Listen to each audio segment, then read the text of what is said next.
Teori organisasi Teori organisasi memiliki 4 teori. Pertama, teori organisasi klasik. Ciri utamanya adalah efisiensi dan mekanistis.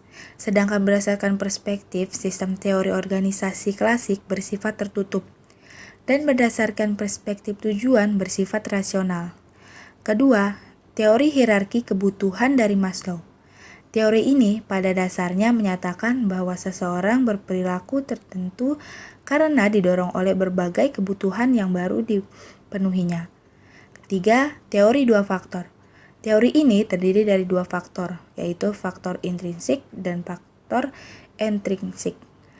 Keempat, teori X dan teori Y. Dalam tesisnya, Douglas menyatakan ada dua pandangan tentang manusia. Pandangan pertama, pada dasarnya bawahan itu sifatnya negatif, teori X, dan yang lainnya pada dasarnya positif, teori Y. Birokrasi menurut Weber bersifat legal rasional. 7 karakteristik birokrasi Weber. 1. Pembagian kerja. 2. Hierarki kewenangan yang jelas. 3. Formalisasi yang tinggi. Keempat, bersifat tidak pribadi atau impersonal. 5. Pengambilan keputusan mengenai penempatan pegawai didasarkan atas kemampuan. Keenam, jejak karir bagi para pegawai. Ketujuh, kehidupan organisasi yang dipisahkan dengan jelas dari kehidupan pribadi. Scientific Management. Ada dua pendapat penting tentang manajemen ilmiah. Pertama, manajemen ilmiah merupakan penerapan metode ilmiah pada studi, analisa, dan pemecahan masalah-masalah organisasi. Kedua, manajemen ilmiah adalah seperangkat mekanisme atau teknik a bag of tricks untuk meningkatkan efisiensi kerja organisasi. Prinsip-prinsip manajemen ilmiah. Manajemen ilmiah memiliki 4 prinsip. Pertama, penggantian metode kira-kira atau sistem coba-coba dan penerapan metode-metode ilmu pengetahuan di setiap unsur kegiatan. Kedua, seleksi dan pelatihan para pekerja secara ilmiah. Ketiga, kerjasama antara manajemen dan buruh untuk menyelesaikan tujuan pekerjaan yang sesuai dengan metode ilmiah.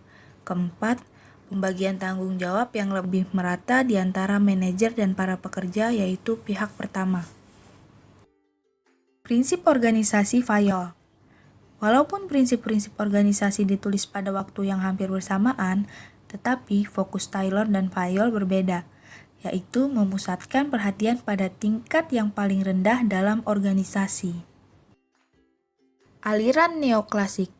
Aliran neoklasik atau biasa disebut dengan aliran human relation menjadikan perilaku manusia dan sifat sosial sebagai pusat perhatian.